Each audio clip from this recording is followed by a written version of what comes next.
So I take a moment and take a breath and recognize that there is only God. There is one power, that is God, that is everywhere. It is in everything. It is in the storms. It is in the sky. It is in the clear. It is in the sun, the moon, the stars, each and every person, every blade of grass. God is. And as God is all of that, God is right here, right now, in this moment, in this meeting. And I know that we are absolutely blessed that this meeting unfolds absolutely perfectly. We hear what we need to hear, share what we need to share, and move forward. Expanding our awareness of who we are, because that is part of what we're here to do tonight. And so I absolutely am grateful for the good unfolding in this talk, in this conversation, in this discussion, and in my life today. And I release this prayer into the law that just says yes, knowing it is perfect and complete. And so it is. And so it is. Very nice. Thank you. Very nice. We are talking about embracing self-care in the month of June. Why would we want to talk about embracing self-care? It's an interesting thing. I watched the Simon Sinek TED Talk about start with why. Because if you start with why you're doing something and you can make it be meaningful, and he's talking about corporations and what their why is, and if you work from what your why is out, then you're much more likely to have an influence. So if I'm working with what my why is, why would I want to embrace self-care? Interesting. I suppose the alternative would be just run the body flat out as far as you can run it. And when you collapse, you're done. You know? Yay, sure. That sounds fun. Yeah, not. That sounds like a heck of a lot of work. And the key, I think, for me is, what am I trying to do? If I'm trying to wear out my body, there's ways to do that. And I don't even have to work very hard with that. All I have to do is eat a whole bunch of sugar all the time, and I'll feel worn out anyway, whether I am or not. That is true. It makes me tend to want to go to sleep. You know, I'm real active for about 3.5 minutes, and then, so why? That moves back then to, what am I trying to do?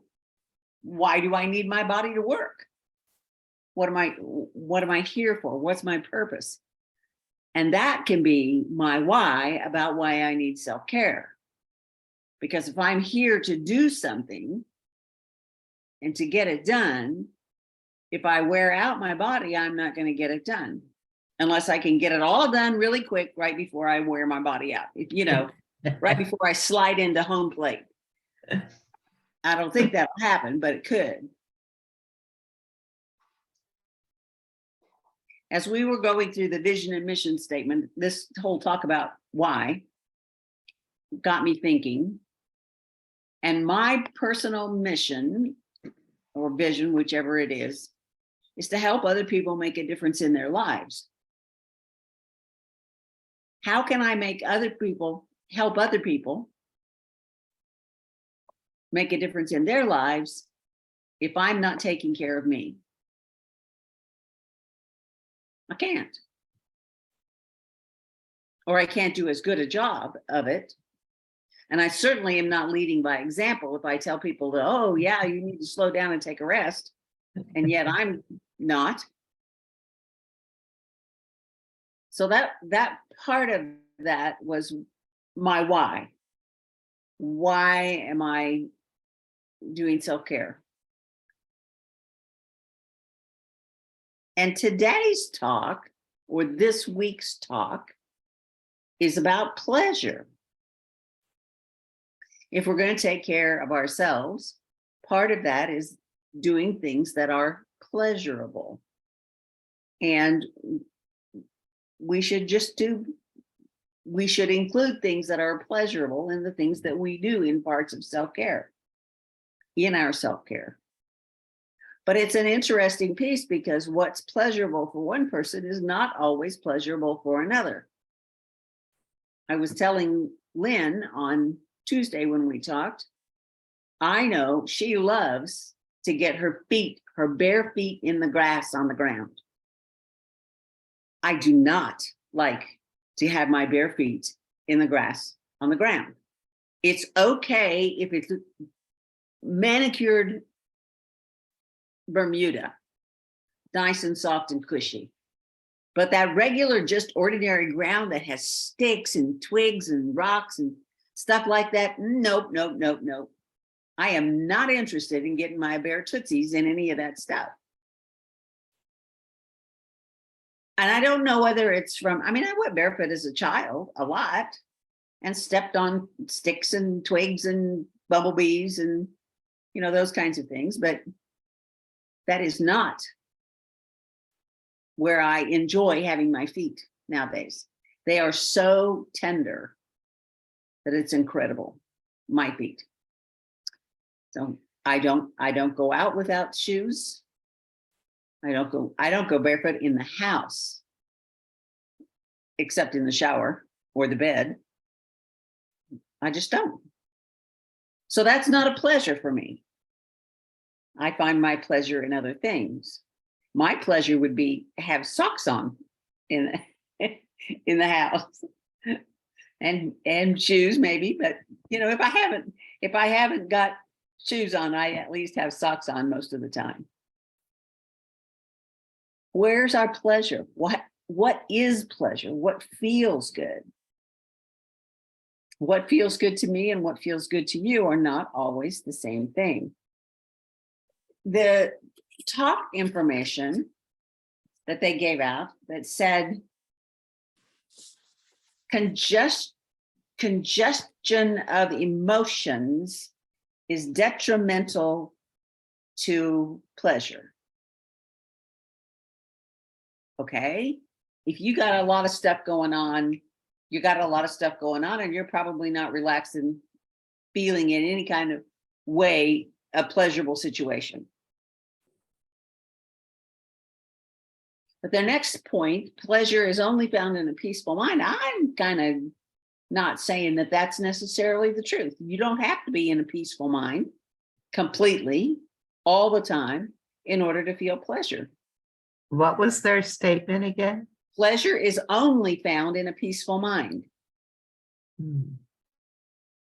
Think about the top of the roller coaster.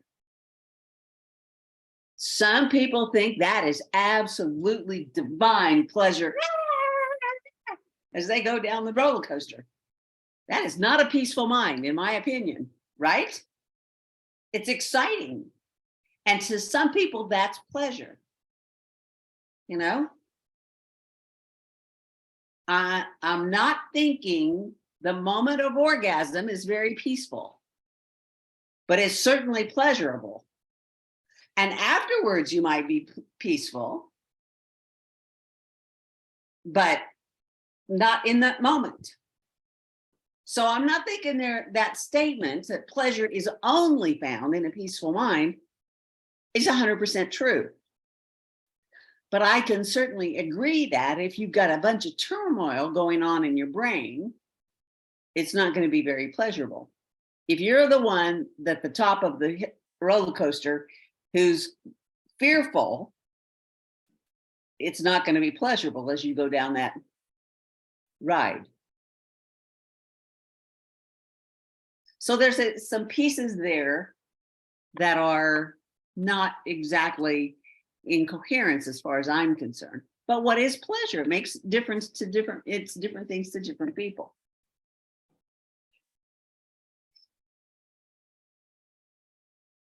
The material said that taking care of yourself is a pleasant act. Pleasant is not exactly the same thing as pleasure, in my opinion. Pleasant is just not negative to some extent.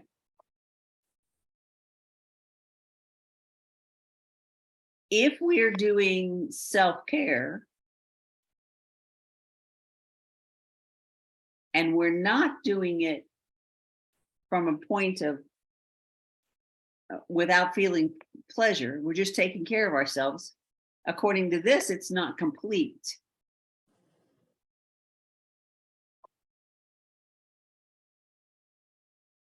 I mean, a shower is a shower is a shower, and I can enjoy it or I can just do it. Probably if I'm doing it early in the morning, I'm doing it on remote control, you know. It's programmed, shower. You know, those kinds of things. On the other hand, I can take a few minutes and absolutely shower in mindfulness, and that is pleasure.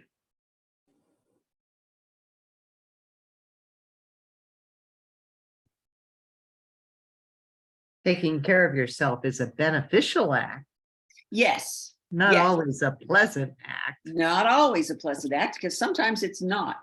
You end up doing things that are because you should go to the Right. dentist Right. on a regular basis. Those kinds of things are not always pleasurable, particularly if you've procrastinated too long and it's been a while since you've done it,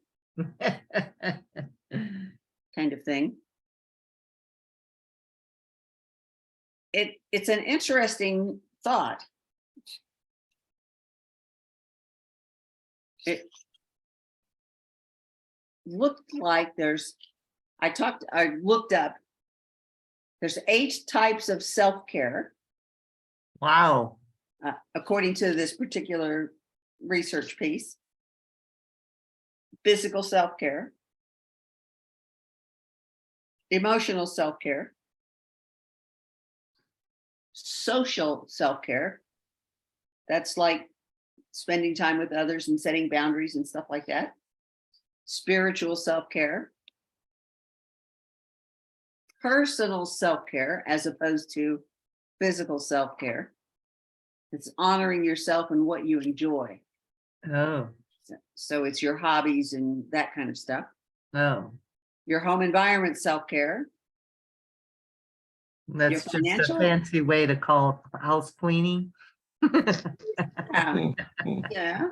Safety, security, stability, comfortable, cleaning and organizing, whatever. Financial self-care. Work, school, caregiving, and other. So they lumped a whole bunch of things together in the last category. Work, school, caregiving, or other responsibilities.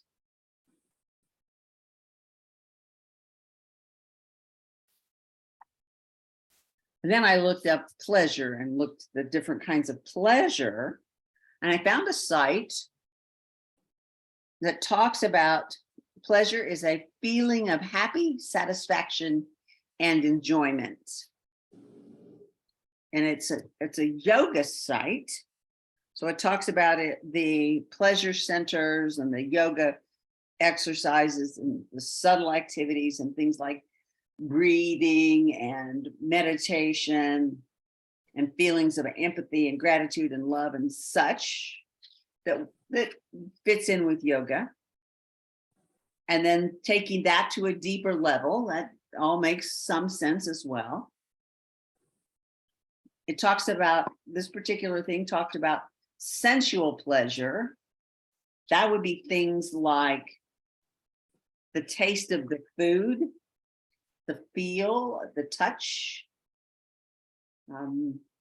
what something smells like, or if something looks beautiful. You've got flowers that are blooming right now, and what they look like. I've got gorgeous cannas in my backyard. Just gorgeous. So those things that we see and that we touch and that we taste, strawberries are really good right in season right now. Their peaches and nectarines can be really good. We're out of season for apples.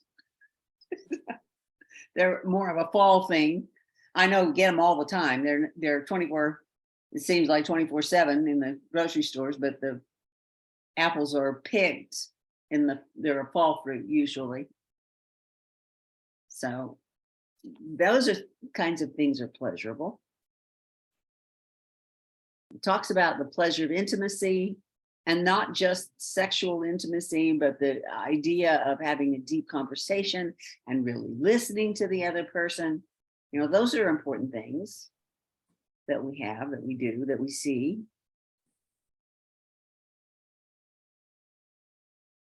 The pleasure of being absorbed in meaningful work. Like, meaningful work. What are we doing with our life? Is it meaningful? Are we absorbed in it? Is it something that we're doing? And no matter what we're doing, there is a way for us to look at it as if it's meaningful, to give it meaning.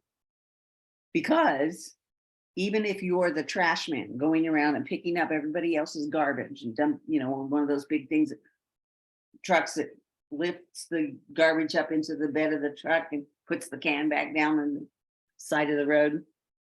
Even if that's your job, that's meaningful if you believe that it's meaningful to help people get along with less trash, so that you're actually helping society by removing the trash for people. You're doing something that's beneficial to everybody.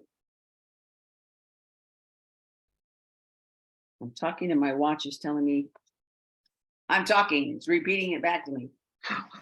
Again, she was Yes. busy doing that last week. Yes, right. And it's so busy talking, it's run its battery down to 10%. So I took it off to see. Can you turn it off? I don't know how to turn the watch off. I know how to turn the phone off, but I don't know how to turn the watch off. It's not the time to look at it at the moment.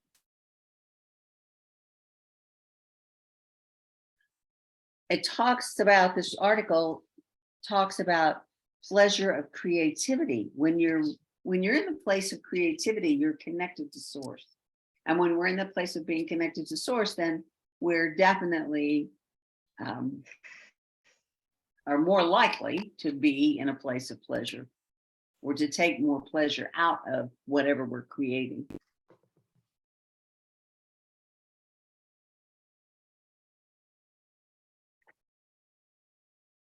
It's an interesting piece, in my opinion.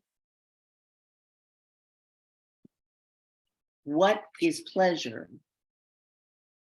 is so different to each and every one of us. And yet, in many, many cases, if we stop and think about it, it's the same thing. There's pleasure in stopping to breathe. There's pleasure in what? Stopping to breathe. Oh, stopping to breathe. Yeah. Just taking a moment. Because when I just take a moment to breathe, that puts me in direct connection with God. But that's because that's the way I feel. That's the spin that I put on stopping to breathe. And other people might be going, oh, I just need oxygen.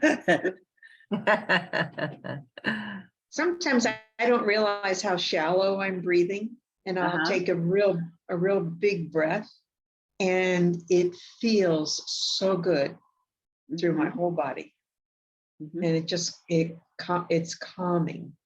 And that I could put that in the category of pleasurable when I've been just so shallow breathing for so long and don't even realize it. The whole part of it is right.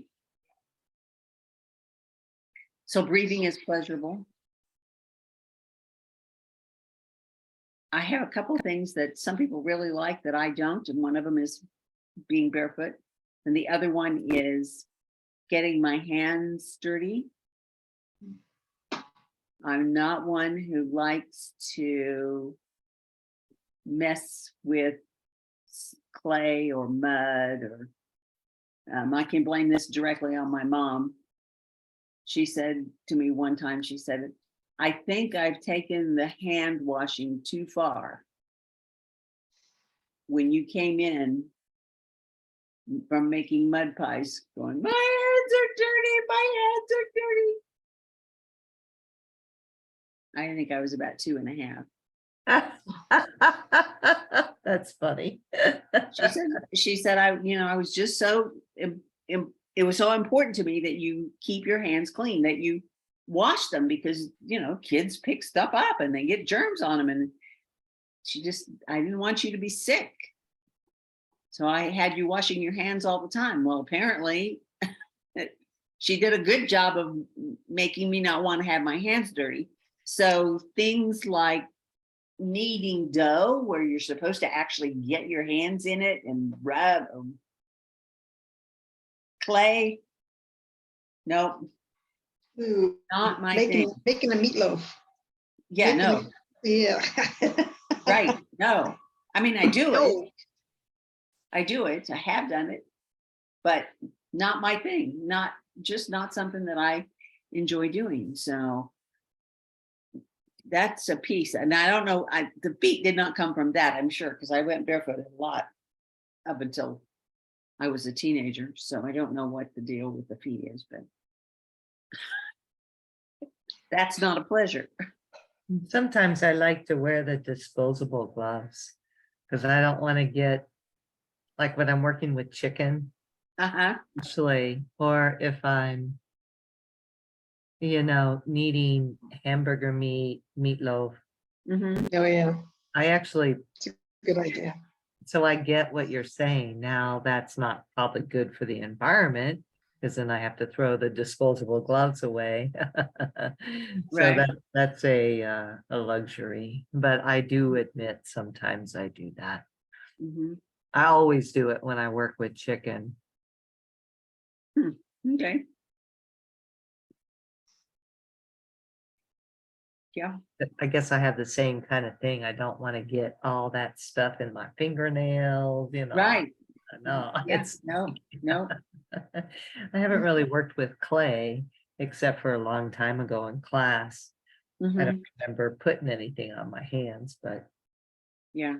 your point though is a good point that, what brings pleasure or displeasure to every individual, it's different. Yeah. There are similarities, and you can probably logically group them back to those 8 categories. That, Mm-hmm. that those categories, I wrote them down. I mean, I can see that Mm-hmm. myself individually, I can get pleasure or displeasure from each one of those different kinds of categories. Yeah. Yeah. I wanted to go back to the comment early on where you read on the paper that a convoluted mind cannot find pleasure, or you can't come to pleasure if your mind is congested or convoluted, whatever it was. And there's so many times where I think that there's a lot of talk or reading and exercises to do, that if you're in that place of congestion or craziness, a lot going on, you can choose to do something that brings you pleasure to calm your mind and calm your body. And then it's a very useful tool. So to say that you can't get there is not accurate, I don't think. Right. I agree. Yeah. And my point was that the feelings of excitement can also be pleasurable. The feelings, and not always. I mean, some of that stuff that's going on in our brains would be detrimental to somebody and not to somebody else. Yeah. Just like some people really love to have their hand held and other people don't want to be touched. Yeah. different kinds of pleasure. One of my real lovely moments that is pleasurable for me is to take my cup of coffee outside in the morning, barefoot, and stand in like the wet, cool grass and watch the sun come up and stare into the sun. It's called sun gazing when you do it like that, but which is supposed to be a healthy benefit for a lot of reasons. But to stand in the cool grass like that with my little cup of coffee and just take it in, and I love that. There's a couple quiet moments. Yeah. And socializing, I'm somebody who needs to back out of socializing or social events if I need to take care of myself. And I have a lot of friends that socialize around, within the energy of people, and I need to get out of the energy of people. I'm the opposite. And Right. Right. Yeah, that's good. Taking a hot bath. Ooh, taking a hot bath with warm, yeah, with all my little stuff in the water. People do, again, that's not a pleasure to me. People go, oh yeah, let me go sit in the hot bath and read. No, you're gonna drop your book in the water. It's not good. And don't do your books that way. No, that's not a pleasure. I'm concerned about the book, or now I've got my hand in the water and how do I turn the page? No, and I sure don't want to read on my iPad because it gets in the water and we're in trouble. But I've wet a lot of books.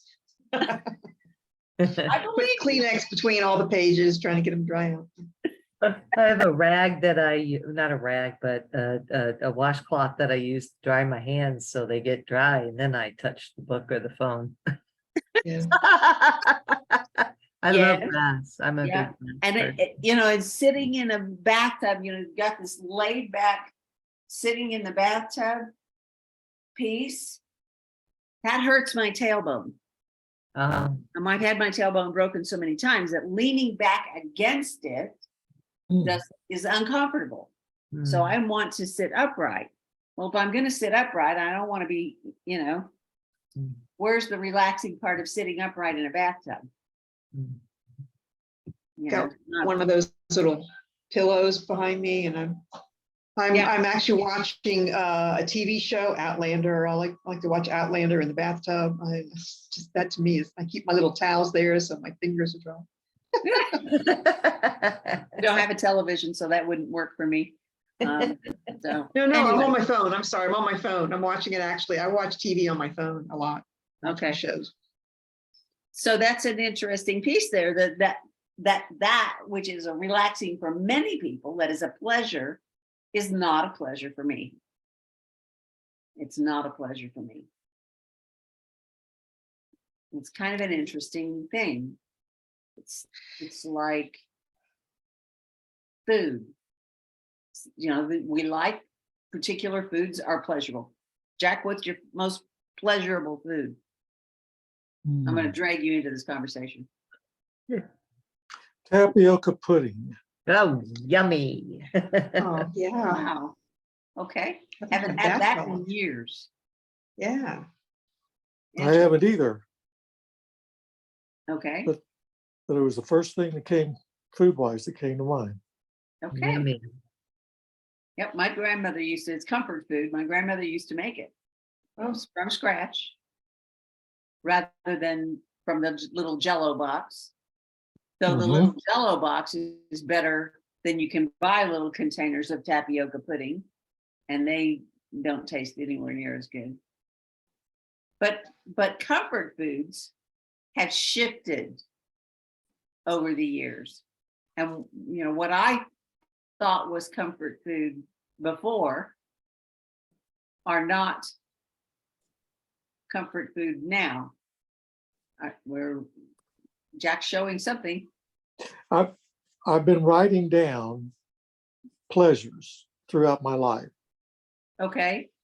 I'll try to remember to gather up. I have some pictures that will illustrate it also, photos. Okay, well, you're showing the numbers on the back of your card. Okay, I didn't mean to do that. Okay. But under pleasure included sailing in the Victory sloop, which was the type of boat that we had when I was in high school. Oh, I love sailing. I got to where I could really work with the wind, even when it was really rambunctious. You can't get in a big hurry in a sailboat either. It only goes so fast. Sitting on a chair by the Gunnison River. ah, yeah. Every moment that I played French horn, including the hours of rehearsal and practice all by myself, none of it was boring, ever.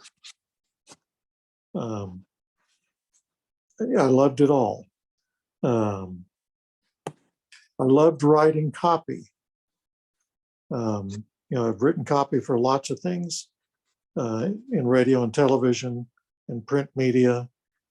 One of the things that was, I hadn't figured out how to, I'm not sure the word pleasure, I'm not quite sure how it fits, but I wound up being asked to write sort of an obituary for the death of a friend's daughter.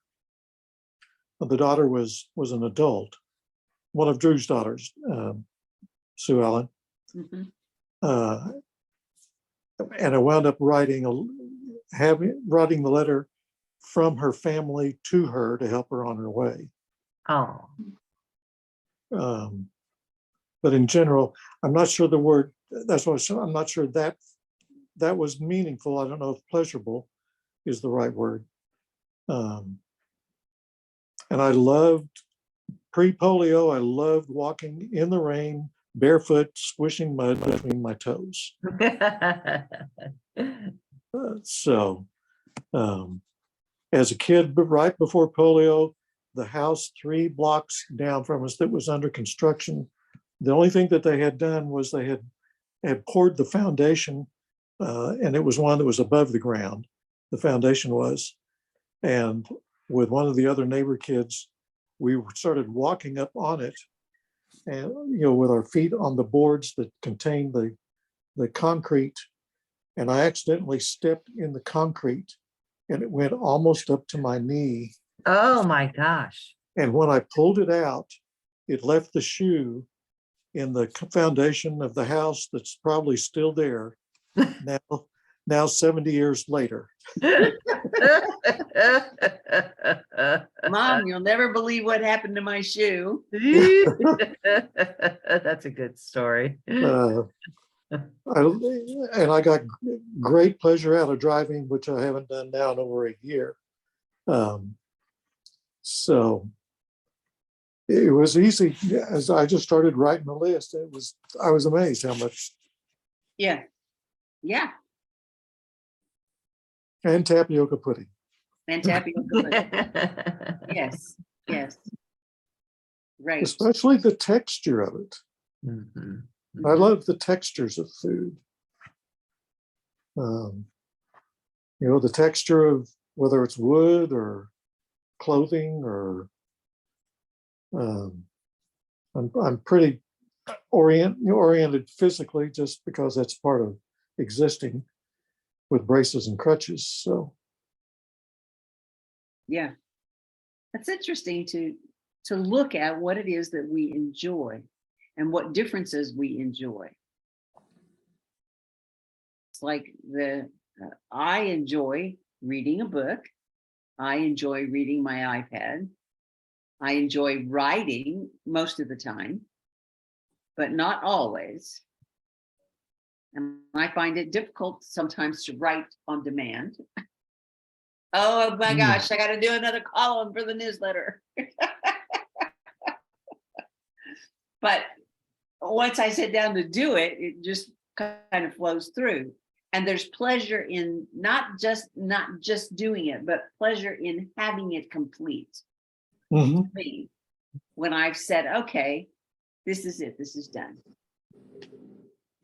There's pleasure in that completeness, that being able to cross things off the list. I don't know that I necessarily make a list of all the things I do for self-care, Mhm. I mean, I don't even have a list of all the things. There you go. Cross them off your list, huh? I do. I don't have a list of things that I do for pleasure either, but I am really working at making sure that there are pleasurable things throughout any day that I'm doing. One of the things that I've been doing is writing a letter to my granddaughter every day. And they're not long. I'm still doing it. 49 went out this morning, letter number 49. Wow. So I'm still doing that. And I had to buy more pink envelopes because I only bought 50 to begin with, and I'm now down to, but I got more. It's an interesting piece about doing it and writing it and getting started and how that feels when I do it and when I accomplish it. Right. There's a pleasure in that. And am I sure she's going to be delighted with the letters? Absolutely not. I mean, she's 18 years old. She probably reads them and goes, okay, there's another one from Grandma. I told her to put them in a notebook and keep them because at some point she might want to go back and refer to them at some point later. Who knows? Right. So I don't know. But pleasure comes in interesting ways. Have you found that there are foods that you used to like to eat that you don't like to eat anymore?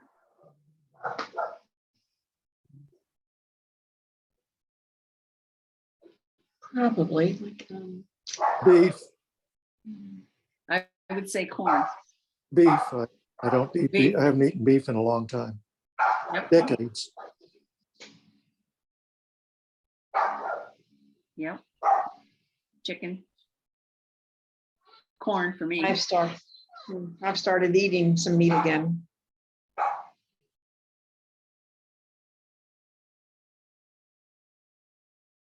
Really sugary things. Too much sugar. Right. Really sugary things. I mean, little sweet's okay, but a lot of sweet doesn't work anymore. Ice cream for me doesn't work hardly at all anymore. Now, every now and Oh, then I can still do ice cream, but not like I used to, Right. Used to be like the cupcake with the really sugary icing. oh, yeah. That's right. Good point. Yeah, I can't do that stuff. And I can't do dessert after dinner anymore. It's like it disrupts something. I can't do them together anymore. That's interesting because I find sometimes they're doing things. It's like I can eat ice cream if I eat ice cream after I eat other food. But eating it on an empty stomach, well, I will be nauseated. Milk. Yes, it's dairy. It's the milk. I had to buy some milk because I was making some cornbread. And so I needed like only a third of a cup or whatever. And so I had a little container of milk and I had some left over and I thought, oh, Diane, just have a glass of milk. I used to love milk. Not anymore. And I also, I don't have a yearning for, steaks or prime rib like I used to. Right. Maybe once a year. It's not very often. Yeah.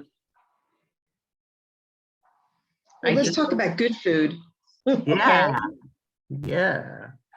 Well, that's kind of an interesting thing because I'm on a Brussels sprouts kick right now. Yummy. I love Brussels sprouts. Yeah. Yummy. I mean, I would never have eaten them. Yeah. Lolita's the one that got me into Brussels sprouts. So How do you prepare them? I buy them cooked. If you go to Sprouts, they give you can get a little tray about like so, Right. about that thick, filled with roasted Brussels sprouts. Oh my. And then, yeah, I scoop out what I want, put it on a plate, nuke it, and eat it. There you Nice. go. Yep. And they also make in the frozen food department, roasted Brussels sprouts, frozen, that come in a bag that's essentially one large serving. It doesn't say that it's two, but for two people along with a meal, it might be okay. But it's a little bag like so, and you do it in the microwave. The bag puckers, which is really bizarre, and you pop it open and dump the Brussels sprouts out, and they're great. So I don't even cook them on my own. I did see someplace about something about an air fryer. And I don't know if you guys have an air fryer or not, but I thought, if I could figure out how to use an air fryer, that would be one smaller appliance than the whole gas oven, which is what I have. And then I would have an alternative way to heat food. So I'm working on learning how to use it. Cool. How about a fresh peach right off the tree? Yes. Oh, yeah, right.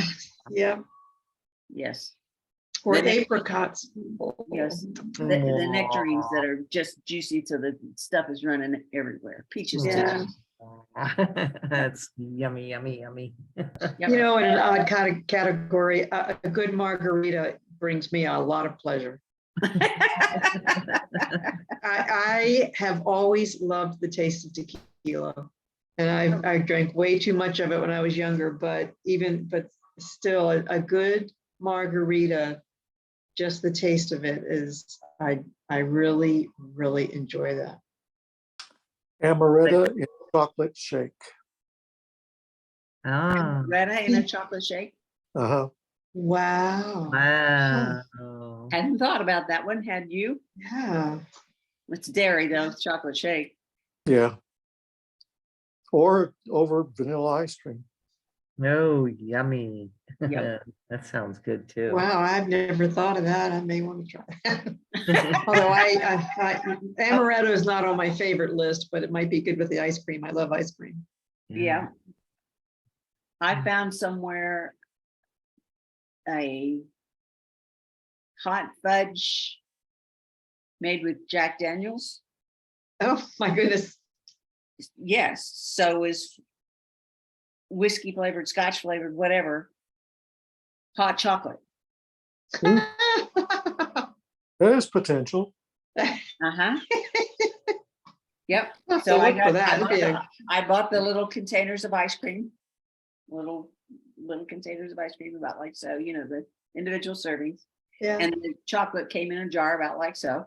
Took the lid off, put it in the microwave, got it hot. You had to be real careful. Use hot pads getting it out because the jar was hot. The spoon, drizzle it on the ice cream, put the lid back on it, put the hot fudge back in the refrigerator. It was really good. Oh, my younger son is a whiskey connoisseur. I need to find something like that. That'd be an odd gift for him. It was out of one of the catalogs from Maine or, the winter catalogs that have all that stuff, the country store or something like that. Yeah. We're talking about pleasure. That's a good thing. Yeah. Isn't it pleasurable when your body moves the way you'd like it to? Hmm. Yeah. Mhm. Rolfing. Yes, rolfing is good. Massage is good. And do we say thank you to our bodies when they're moving the way we'd like them to, or do we mostly just take them for granted? Sometimes. Yeah. All the time. Yeah. I say thank you to my body when the spider bite heals. Mm-hmm. That just happened. Huge, gigantic. But my body took care of it. Took about 5 days, but it did. Mm-hmm. Serious, I did say thank you. That brought pleasure, not the bite, but the fact that my body was strong enough to deal with it, Yeah. along with a little bit of antibiotic. Yeah. Yeah. And so it's a miracle to me, which is really the bigger holistic thing I'm trying to say Right. about your body. Yes. It's the miracle. Yeah. Right. Yes, we do tend to take them for granted. So anytime we remember to say thank you for any piece of it, Mm. or any piece of pleasure, whether that's ice cream or brownies or Brussels sprouts. That sounds like an interesting meal, doesn't it? Ice cream, brownies, and Brussels sprouts. Put a little of that Jack Daniel's hot fudge on top of the brownie and the ice cream. That'd be okay. Oh my goodness gracious. That sounds like something I'd do. The Brussels sprouts followed by ice cream Uh-huh. or chocolate. That Who sounds like says, what I who would says do. the meal has to have, all these parts to it? Yeah. When you're by yourself, you can do what in the heck you feel like too. That's true. That's true. And sometimes we find that what we want to eat is not, I would say, average, normal, because I have a tendency to do breakfast at dinner or at lunch. I had oatmeal for lunch today. In Ho'oponopono, 2 cleaning tools are blueberries and strawberries. Oh, Okay. yummy. Well, I put blueberries in my oatmeal, so I'm good. I have clean insides now. I have blueberries almost every day in my morning shake. I love them. Me too. Me too. I Yeah. do wild blueberries. Yep. Yeah. Good stuff. I Yeah, started nice. giving blueberries to my puppy too.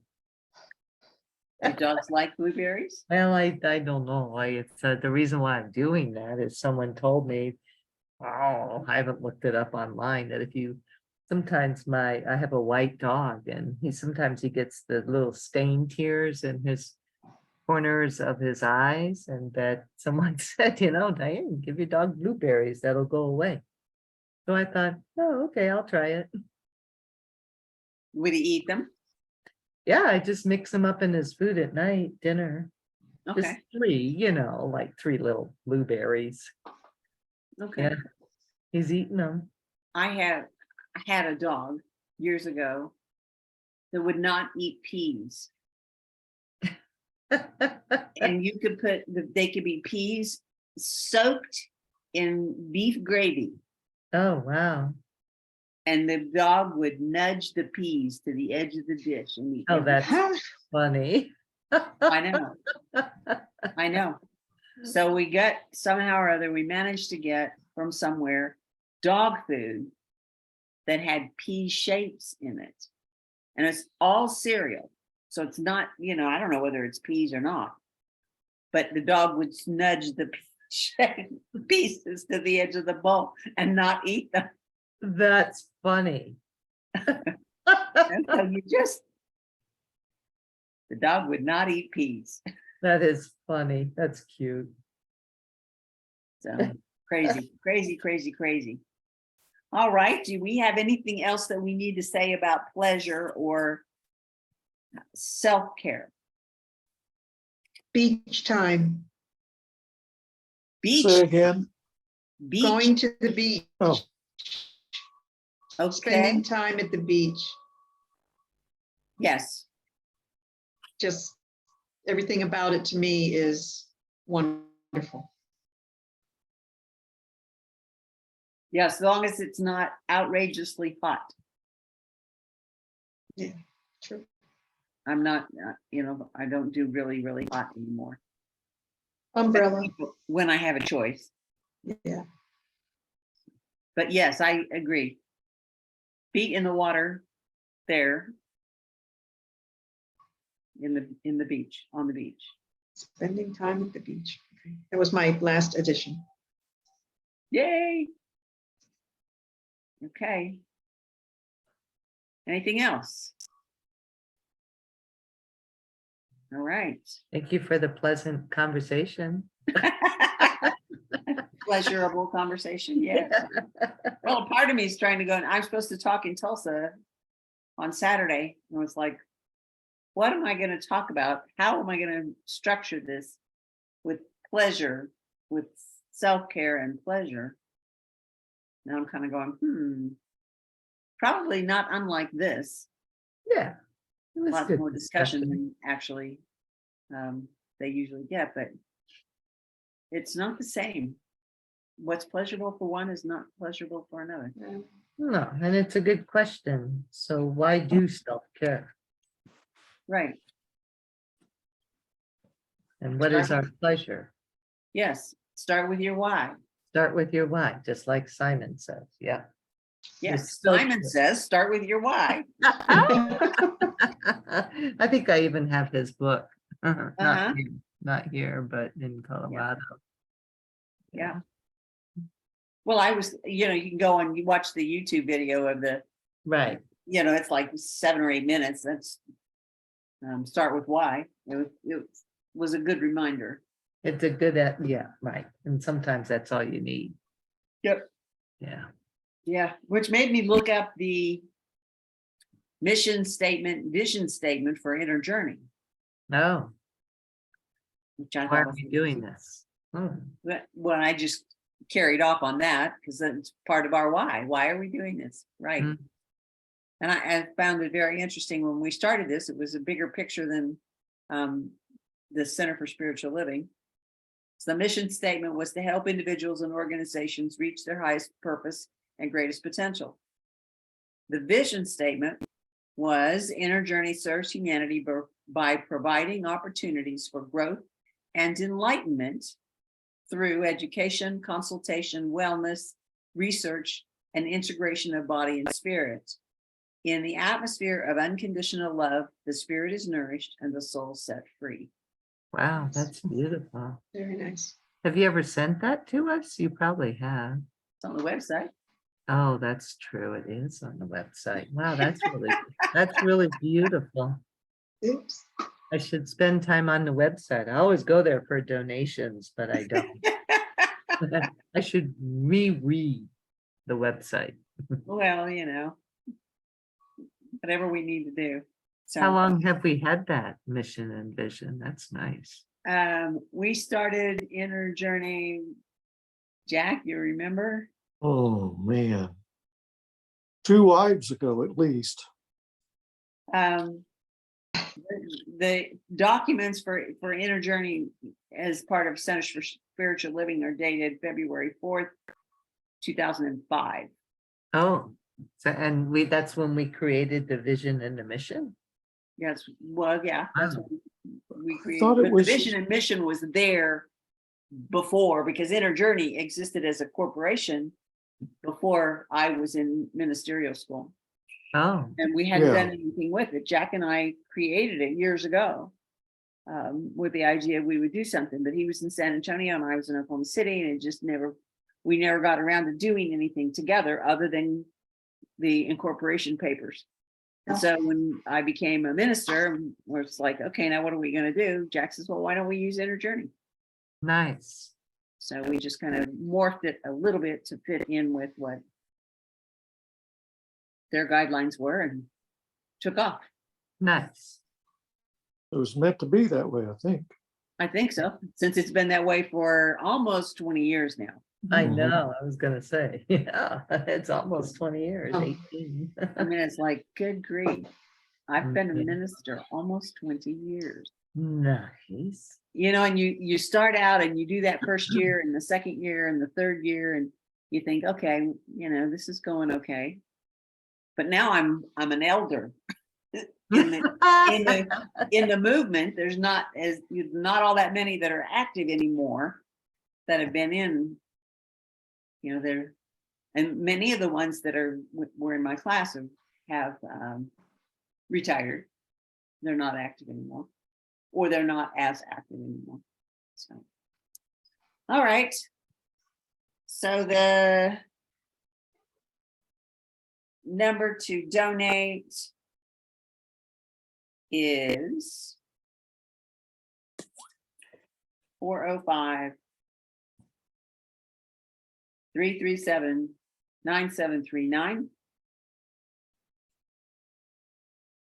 And my word is grace. So let me say thank you, God, for this time that we've shared together, for the pleasure of the company of these wonderful people, for the ideas that we have shared, for the knowledge we have gained, for the growth that has happened within us, because it is an inner journey, always. And so I give thanks knowing that as we go from here, we do so in peace and joy and love and full of gratitude into the next day and the next day and the day after that. As God grants us, it's good. And so I give thanks as the God within me moves forward. And so it is, amen. And so it is. Yes. Amen. Thank you. Thank you. Turn that recording.